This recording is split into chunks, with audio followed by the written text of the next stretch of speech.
today we're going to talk about that every child matters. Okay, when we talk about our children, and today we're going to talk about the young learners, which is my specialty for the very little ones from preschool, first grade, second grade. But everything that I say today will, it has to do with all the students, all human beings. Okay, so let's start with the quote that I found. Okay.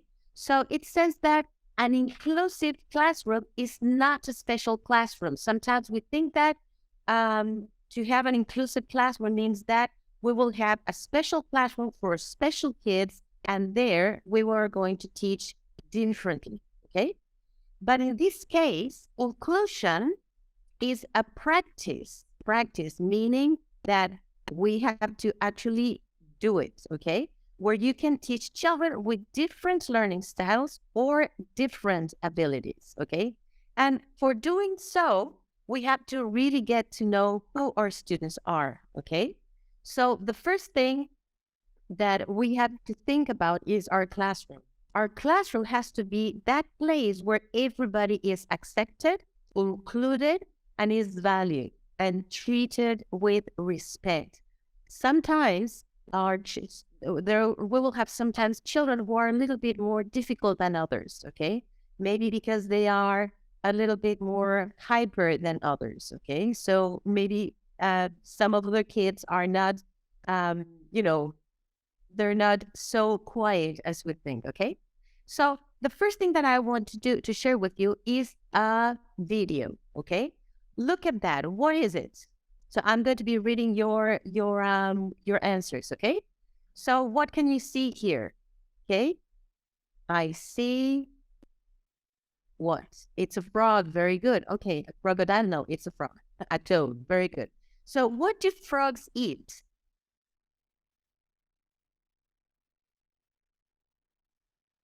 Insects. Okay, now I wish that everybody would be, like reading the comments, because this is very important to see, like mosquitoes, insect, bugs.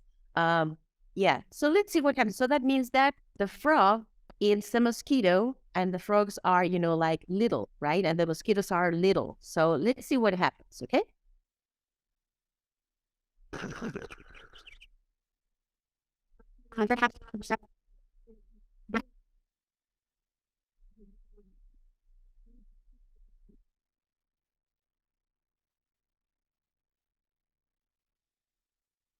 Oops. But what happens? Something that the frog didn't think about, right? Wow, yeah, I know. So the frog wanted to really eat the fly, and oh my God, the fly won, Marta. Exactly, the fly won. And maybe it was because the frog didn't have this information about that specific insect that was stronger than the frog, right? So this is exactly what happens with our students. So our students are very different. And sometimes we see a student and we say, well, he is 3 years old, he's 4 years old, and he must be this and this and this. Sometimes we talk about the average kids, okay? And this is exactly what happens when we plan our classes, okay? So in order for us to be inclusive teachers, meaning that we are going to be able to get to all of our students, we have to think about the way that we learn and the way that the brain works and the steps that the brain has to make in order to have an M&M learning, meaningful and memorable, okay? So this guy, I'm sure that you know this guy, his name is Roger Sperry, and he is a neuropsychologist, and he won the Nobel Prize for his discoveries concerning the functional specialization of the cerebral hemispheres. He discovered that every hemisphere had different functions, okay? And we know the different functions of the brain because we're teachers, right? So we really know the tool that we need to teach and the tool that our students need to learn, okay? So look at this picture and see the difference between the two hemispheres. The left side of the brain is always depicted, like the formal brain, the logical brain. then it goes with analysis, that it's sequential, that it's always, thinking about the time. And in terms of speech, it recognizes the words, the letters, the numbers. So this part of the brain is going to be very happy with grammar, with and with syntaxes, right? And on the other side of the brain, we have creativity. Okay, so we have colors. We have all of these nice things that we love, like reading for pleasure, like flying a kite and being free. Okay. Um, the right hemisphere is always considered to be the creative one, the musical one, the imaginative one, etc. Right? So in this case, when it comes to speech, the the the the right side of the brain will be very conscious about the content and understanding the words together and the meaning that these words come, right? Then so now we know that we have two hemispheres working in different ways, but it doesn't mean that you're either or. Of course, as you can see, these little breaches, I think that they depict, the corpus callosum, which is, the very nice membrane that passes information from one hemisphere to the other hemisphere, right? So in this case, what we have to do is we have to train our brains and we have to make brain gym to be able to enjoy learning, okay? And then we have this Anthony Gregor, and I'm sure that you all know him because of his model, Einstein's model, okay? It's not learning styles, but he talks about that our minds have different styles of taking in information, okay? And then organizing in a different way. So let's see. Imagine that this is the brain. I don't forget about the imagining. First of all, he talks about the different perceptual skills that we have. Okay, so we have the concrete perceptual ability, which is the quality that enables us to register information directly through our five senses. When using our concrete ability, we are dealing with the here and now, looking looking for hidden information is not bad, okay? It's just, I see it, I get it. And this is something that I like, is the WYSIWYG, okay? The concrete ability is what I see is what I get. So what you see is what you get, okay? So in this case, the brain doesn't have to work that hard, okay? Now, tell me, what can you see?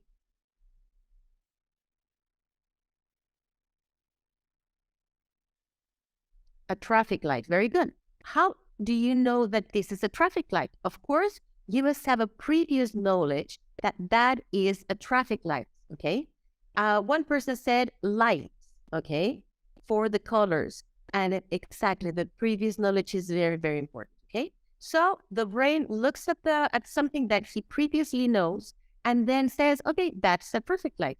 I don't have to go, beyond the picture, okay? But what happens to the other perceptual ability? Okay, we have abstract perceptual ability. And this quality allows us to visualize, to conceive ideas, and to understand or believe that which you cannot actually see. So that means that you see something and then immediately it has a different meaning, or it's not just what you see. For example, when you are walking around in a shopping center, and then you see a circle with the dog, and then the circle is crossed out. What does that mean? It doesn't mean that it's not a dog, but what does that mean?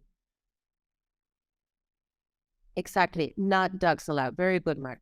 So, Lucy, not dogs. So immediately you see the dog, you see the line across the dog, and then immediately you go beyond the picture, okay?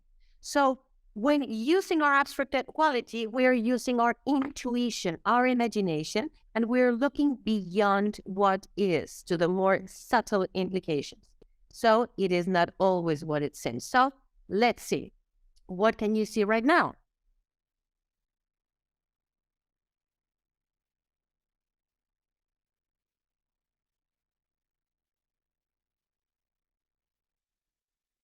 Exactly. Color black.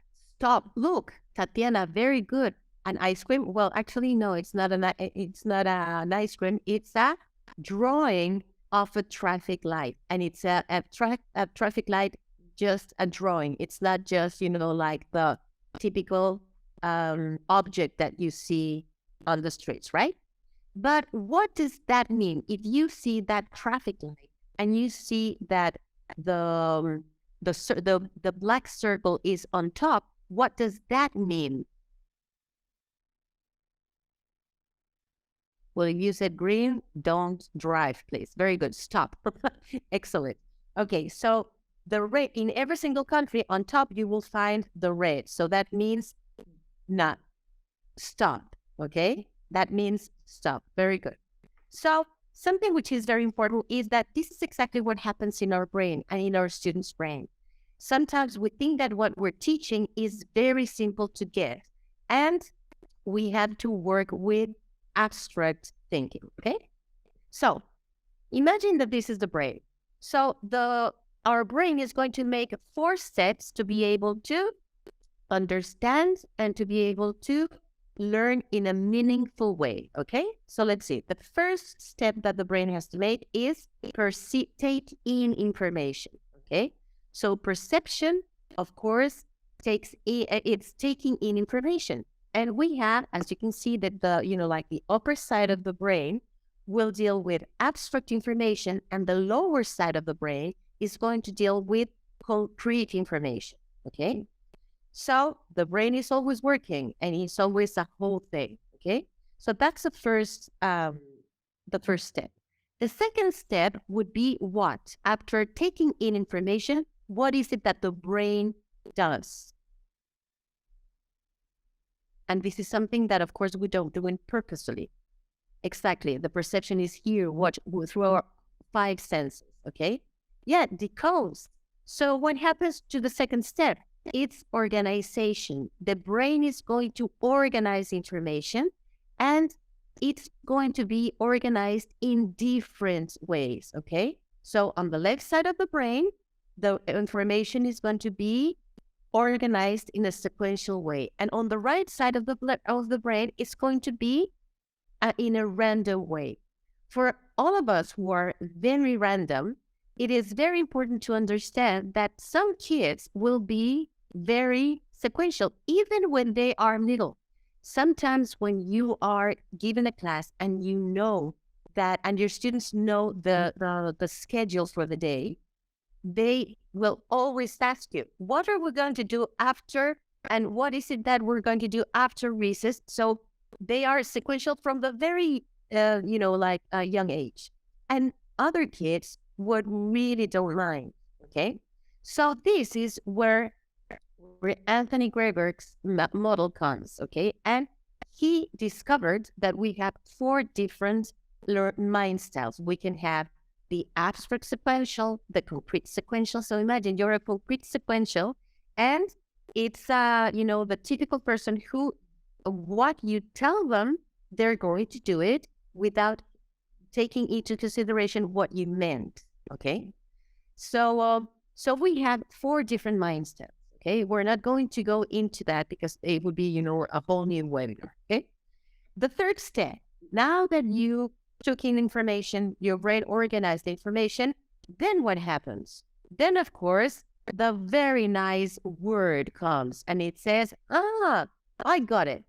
I understood it. Okay? Third step. And then, of course, we understand in different ways. Okay? So the left side of the brain, the analytic kids are going to translate and verify. They will remember specifics. They will be rational and intellectual, even when they are little. They will need grammar rules. They love drilling, and they use their linear thinking. I don't know if it has happened to you, but sometimes when you are, we know that we're English teachers and we have to speak all the time in English to our kids. And then every time that you say, okay, children, I want everybody to open your books. And one kid will say, I'm going to do it in Spanish because it's my native language. And then we said, que abramos nuestros libros. And then you say, yeah, very good. And then he said, okay, now take your red crayon. la roja, ¿verdad? La crayola roja. And then you go like, well, if you're not analytic and you're very random, you would say, why is he translating if he understands everything that I'm saying? And this is exactly what happens to the analytic. I need to verify, okay? So the kid is going to be always asking for different things, right? What happens on the other side of the brain? Of course, the global learners will need visual cues. They are thematic. They don't, they like drilling, but guess what? If you, for example, say, let's talk about fruit. What's your favorite? Listen, I like apples. Everybody repeat, I like apples. I like apples. The analytic is very happy because he knows that how to repeat the sentence. But what happens on the right side of the brain is like, well, I don't like apples. Why do I have to say that I like apples, right? So this is something which is very important to understand, right? So these kids, the global learners, what they understand it by doing it. They are very emotional. So if they love the teacher, they're going to love learning no matter what, okay? And of course, they are non-linear thinking. So when it comes the time for them to learn grammar, they're going to go like, why do I have to learn this if I am able to communicate myself, right? So those would be the three steps. So we have, I take information, my brain organizes information, I understand the information, and then finally, then I remember that information. And of course, this remembering will be through our learning styles, okay? Exactly. The storing happens in the organization and understanding. And if we have lots of practice here, lots of repetition, then the learning will come, okay? So in this case, for example, our visual kids, that I would say that 100% of our kids are more visual than auditory because they are, exposed with lots of screens and tablets and smartphones and all those things, right? And we can deal with the auditory, we can deal with the visual, and sometimes the kinesthetic are not very loved. When I was a kid, a long time ago, I think that I invented kinesthetic learning style because I really needed to move every time that I wanted to learn something. So if I was studying, I had to be repeating the things auditory. I had to read it, and of course, I did a lot of drawings, and then I had to, actually put a little rhythm to it or making, things with my hands, and this is exactly what happens. So as a teacher, I always would think this as the learning styles are the channels to access the different mind styles, okay? And in that moment, we will be able to include all of our children in only one class. It doesn't mean that you have to try, TPR, yes, thank you very much, Analia. TPR is one of the most important things, even for the big ones, okay? When we're talking about teaching a language, we have to be very, expressive, because if you just say, everybody stand up, they're not going to understand. So you do it, and then TPR, total physical response, is very, very important, okay? So now what happens? This, I was reading an article, and I really love the example that this person was mentioning. And she said that the classroom was like a bowling alley, okay? And our kids are the balls. And the ball is the way that we start giving the class to our kids. And this is how it goes, okay? A teacher who doesn't know how to deal with different learning styles and different mind styles would do something like this, okay? Look at the ball, okay? This is my topic. I have many students, but this is my topic. What happens here? Two balls. Those balls will never be, if you do it in the same way, they will never be down. So if we talk about our students, look at all these two students that stayed there. You're like, okay, these kids understood, but me, it's like, what am I doing here? And then this not understanding will be, I don't like English. I don't like mathematics. I don't like something which is important. So, yes, Maya, differentiation, very difficult word for me, is very necessary. So what happens when we see and we meet flexible teachers and they know about their students that they cannot give exactly the same way the activity. So let's see what happens. Now, the same bowling alley, but look, I am not going to do it straight. So then what happens? If we have a strike, and all of our students are going to learn, and they will be very thankful with the teachers, okay? This is very important. Flexibility is important. Flexibility is essential if we want our students to learn in a meaningful and memorable way. And of course, in this way, we are differentiating the way that we give our classes. Emma, you are so very good. Motivation is very important.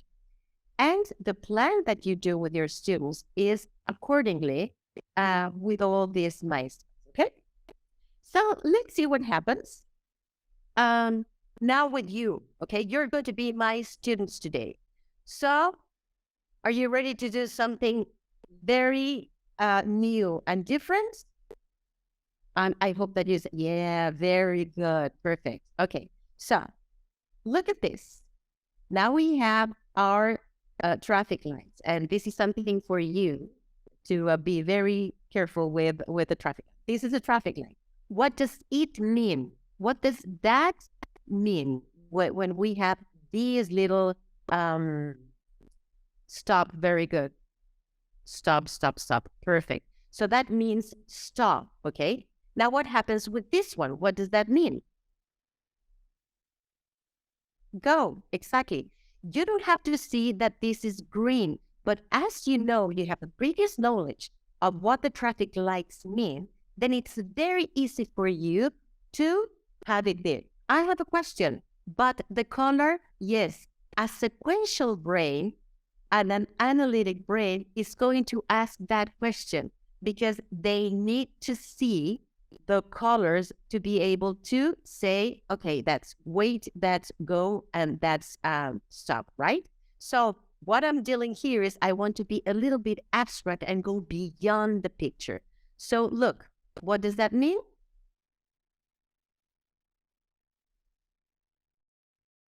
Careful, wait, caution. Well, in my country is go faster, but anyway. So yeah, exactly. So this is something that you really need to have a previous knowledge, okay? Now I'm going to stop sharing my screen and we're going to be together, okay? Like this. Okay, so I want you to pay attention because this is something really new and really different, okay? Now we know the traffic lights and we are happy with that. Now, but what happens with this? If I show you this, okay, what would you say? Smile, of course, happy smile, because you know that this says a happy face, right? But now let's see, this is the concrete perception that you have. But now what I want you to start, like acquiring is the beyond the picture, okay? So look at me and look at my hand. Look, what am I saying? Very good. So in this case, I want my students to see that every time they see this very nice talkie, they're going to say, I. Very good. Now, what happens? No, it's not I am happy. It's just I. That's a concrete person talking. It's I am happy because you're actually listening. This is really incredible. So when I say it's like I, very good. What about this? You, very good. What about this? He, excellent. And I would go like this.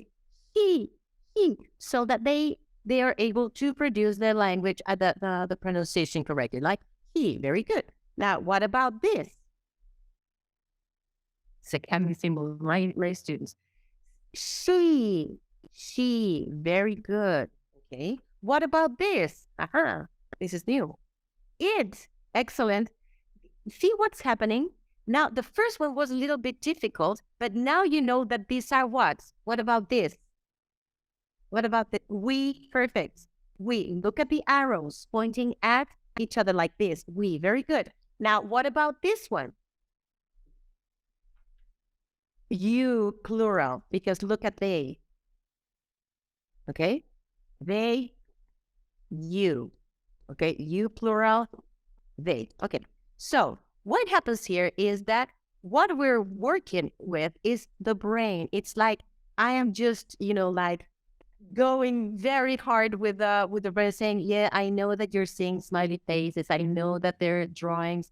And some people might say, okay, it's a face with an arrow. Yeah, and then all together, what are they? They are personal pronouns, right? Now, let's remember, you have to be very flexible and you have to be very open-minded, okay? So let's see. This is, is. If I tell you that this is, then what would this be? Are, exactly. And now what would this be? And see, this is exactly what's happening. What's happening is that you are going beyond what you're seeing, okay? So we're working with abstract perceptual skills. Now, what about this? Very good, the verb to be, Diana.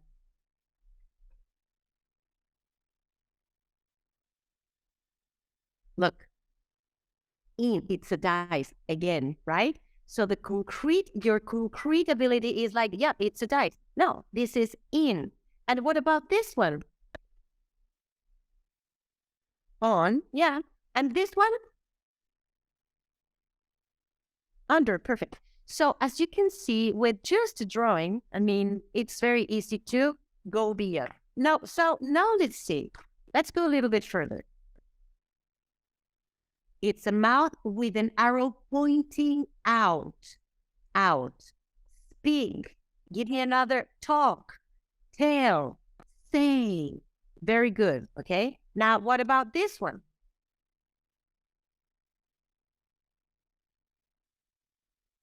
Repeat. Excellent. What about this one? Say. Very good. So as you can see, our abstract abilities are working very, very hard. Okay. So now that we're dealing with this, it's very difficult for an adult to understand that that we have to go a little beyond. The kids are so incredibly flexible, and sometimes you will have your very, very sequential kids, and they would just say, "It's a mouth with an arrow. It's a," and then a little bit.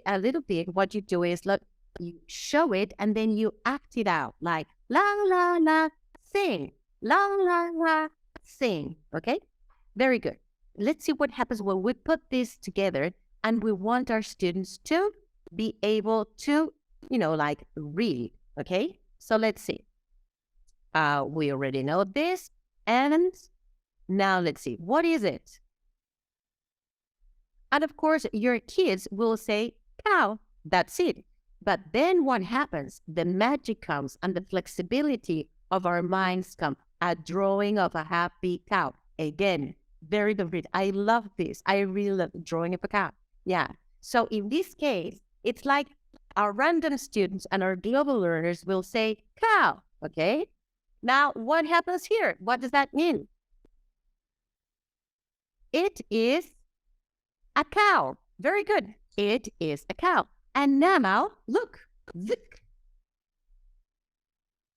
It's a cow. Very good. So as you can see visually, your kids are doing, a grammar exercise without any problems whatsoever, okay? So if you just put it on the board before actually going into the page of your book when you're teaching the farm animals, then they're going to be really, really happy because they're having visual cues. Who must have visual cues to understand? Of course, the visuals, the abstract sequential, and the abstract random, okay? Now, let's see what happens now. Look, we're going beyond, okay?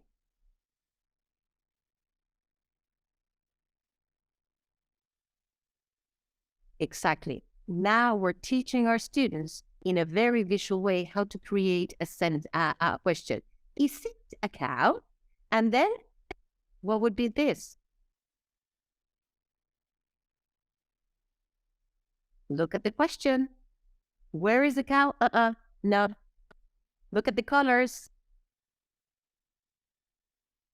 Very good. What color is it? What color is it? And then the answer would be, it's a black and white cow. Okay? So little by little, it's what we're doing is we're dealing with the concrete random kids that they are looking at the pictures and they are actually understanding what's going on, and we're teaching them how to use their abstract perceptual skill. Okay, now let's see what happens. Look, what does that mean?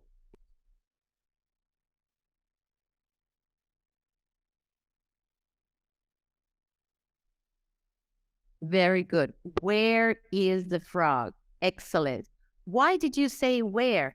When you start, like unleashing your brain, then little by little, the kids are going to be able to do it, and the brain is going to be a little bit more flexible. Very good. So, where is the frog?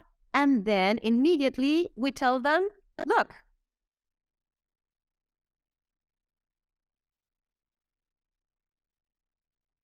Well, actually, it's a rock. Yes, very good. So the frog is under a stone or under a rock. Very good. And what about this one? I am so happy that you're paying attention because you're answering very fast. Very good. The bird is on the rock. Very good. So in this case, what you're doing is with just drawings, you are going to introduce your students to be able to do this. Okay. Where is the frog? So imagine that you, before actually asking your students to open the book, then they're able to sing it. Okay, so where is the frog? And this is a beautiful song. Okay, I am not going to sing it to you because my voice is not very good. But look, now we have the frog is under the rock, the bird is on the rock, and this is exactly what we gave our students with just doing. Okay. Very good. So this is what a teacher thinks about when he or she is planning the class. It's like either I just ask them to open the books, or I just do something with the perceptual, with the first step, perception. Okay. The second will be organizing. And then here, when they see the page, it's like, now we understand, because they're actually seeing the picture and they were able to say the complete sentence. So this is really cool. Okay.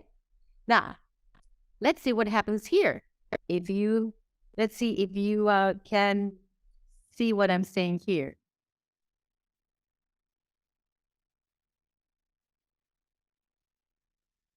Look, I'm going to give you a hint. You say yes. You, very good. You speak well, could be, but in this case, it's you say yes, I say no. You say stop, and I say go, go, go. Very good. I don't know how to read your name, but exactly. This is the Beatles, okay? Look, let's see. I don't know why you say goodbye, I say hello. So let's see what happens when we put this into a song with our kids, okay? Let's see. Oh, wait a second.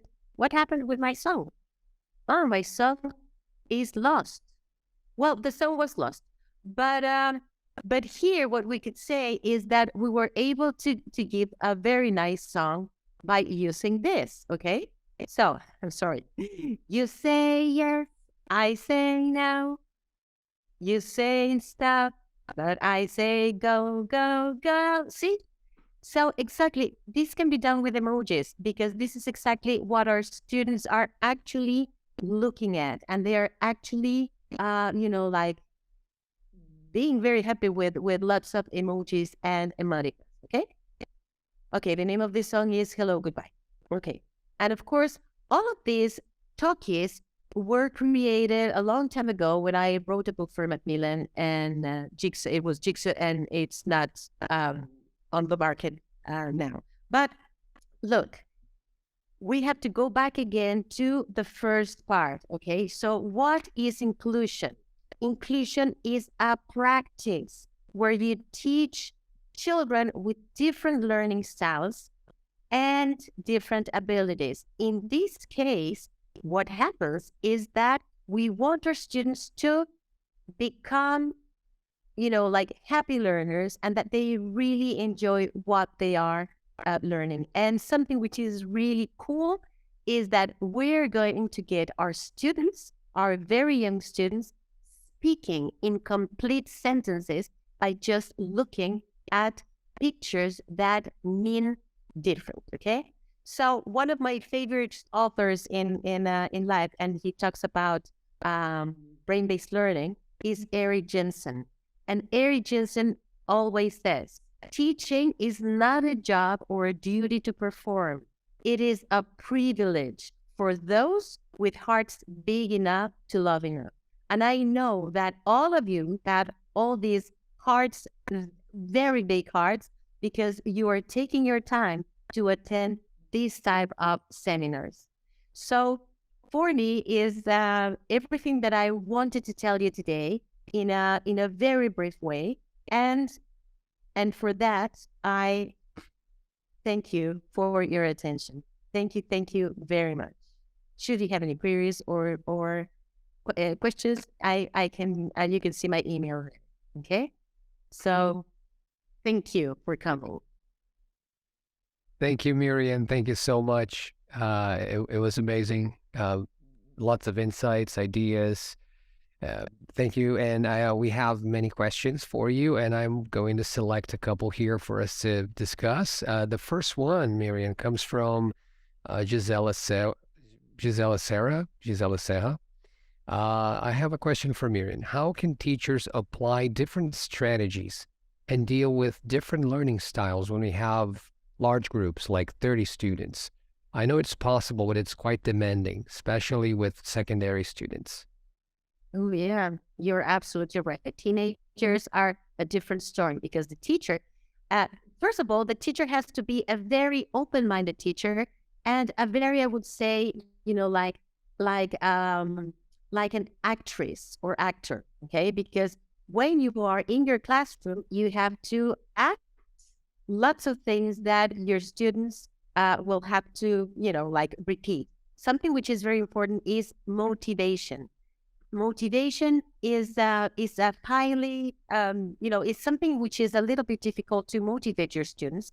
But when they start having success and they see that they are able to perform things without any, without any strength and without any, I don't know how to say, but that they are strong in using it, they feel, happy, and they feel that they are doing something right. So it's very difficult for us to, understand teenagers. And when I started teaching, I didn't like teenagers. When I started teaching them, I loved them because and of course with them is they either love you or they hate you, right? So as they're going to do that, so if you're motivated and you really love what you're doing, do whatever it takes. There are only 3 learning styles, but nowadays we have to come up with lots of visual and kinesthetic activities, of course, linked to the auditory, which is the language, learning a language. No motivation, no programs. Yes, you are absolutely right. Perfect. Somebody here, let's see, Analia Astenza. She's asking, how do you introduce the codes? Is there like a strategy to introduce the codes, when you first present them to the children?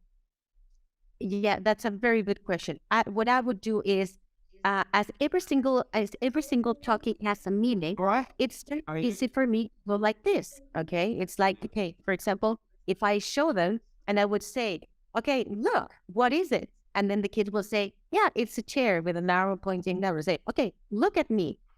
stand up, and then you immediately do it. You don't explain. You don't say, okay, you go and every time you see this, no, you explain and you do it, okay? And now if I show you this, stand up, and what happens with this? Sit down. And then the talkies will have to be presented like exactly as I did.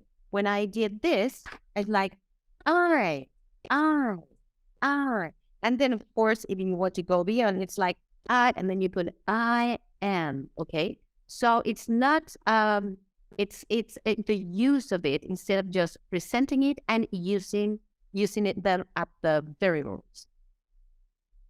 Perfect. So yeah, modeling and everything. That's perfect. Yeah. Um, is there any issues in your opinion? I mean, how would you do it with, let's say, special needs? Is there like, can you use the same for everybody? Yes. Somebody, Mikhail's asking. Yeah, something that has happened to me here in Spain, in Andalusia, I live in Seville. And when I go to these classes, there are some, for example, kids, autistic kids, or children with a deficit disorder.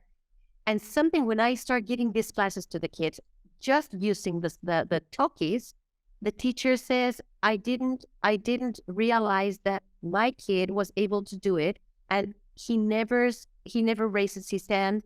And then now today he was able to speak, and it was something which was really, really nice. So of course you can do it and try it with kids who have different abilities. They will love it because they're not average kids. There are no average kids. Every single kid is different.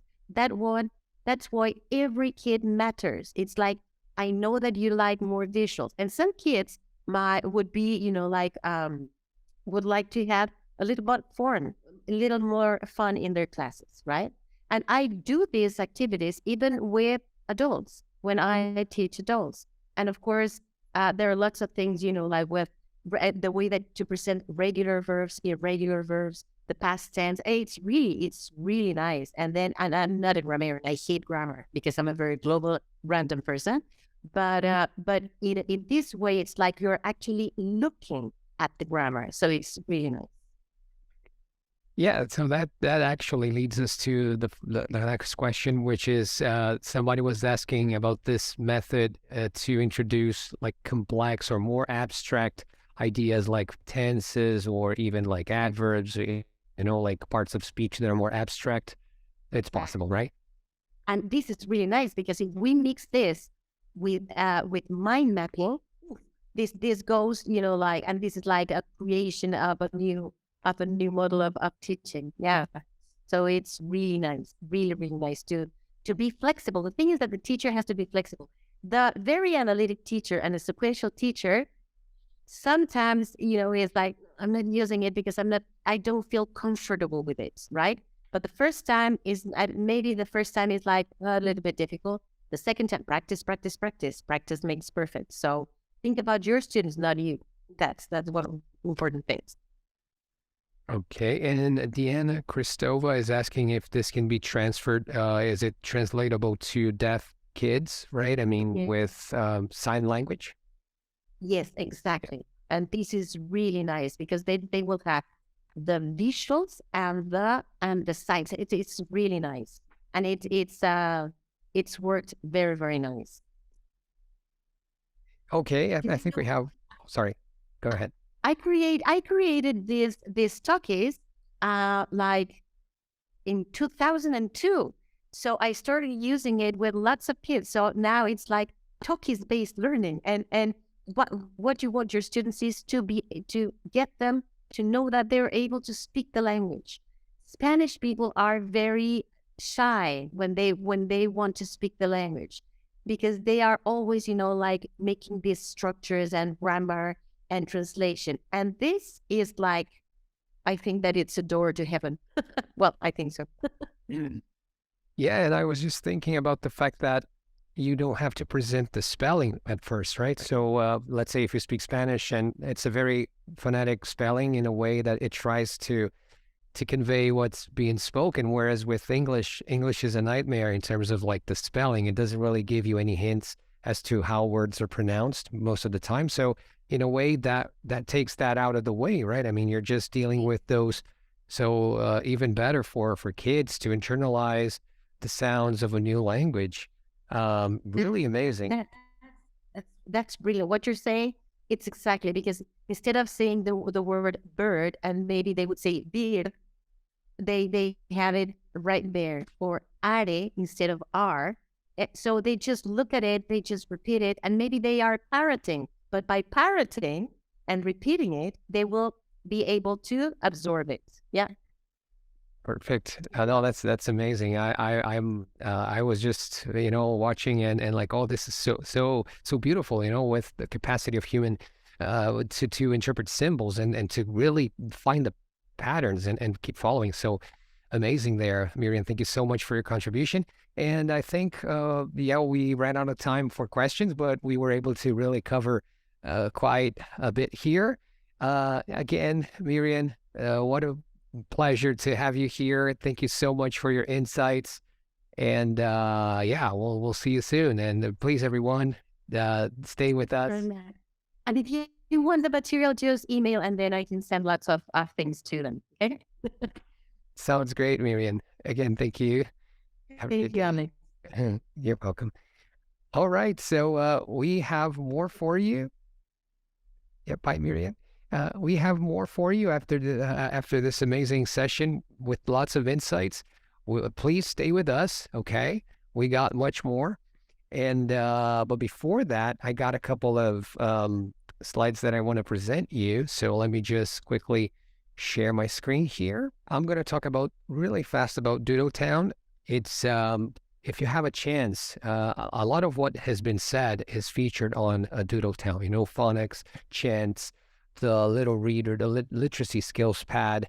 And this book will help teachers work with literacy, and it will use phonics successfully. And many of the insights that Myriam has shared with, symbols and rebus sentences and everything, they are all dealt with on Doodletown. So please make sure that you check this out. It's also, it's got lots of videos. So you can work with, positive values. You can develop social and emotional learning. You can expose children to their first contact with images, language that is related to really ludic, playful, memorable moments.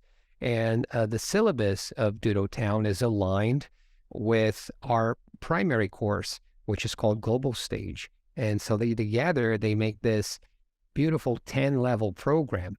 So in order for you to download all the resources, you just have to go to our website, macmillanenglish.com, and you can find Doodletown resources and Global Stage. So Global Stage will bring you this rich language syllabus, and there's an extensive and diverse literacy program. So again, that's why it's a beautiful bridge to go from Doodletown to Global Stage. It helps students develop various skills like thinking skills, social and emotional learning, global citizenship. It works with fiction and nonfiction texts. So it helps kids to get ready for various tasks along their educational journey. And it's got like dedicated writing sections. It will help nurture children to be really competent writers. And not only that, but they will be able to act upon various scenarios, subject areas from the curriculum, like the K-12 curriculum. They will be able to work with visible thinking, with various routines. And the framework is deeply rooted in research-based studies and articles. And the syllabus is, like I said, linked to Doodletown. So it's going to be a rich experience for you to complete this 10-level program.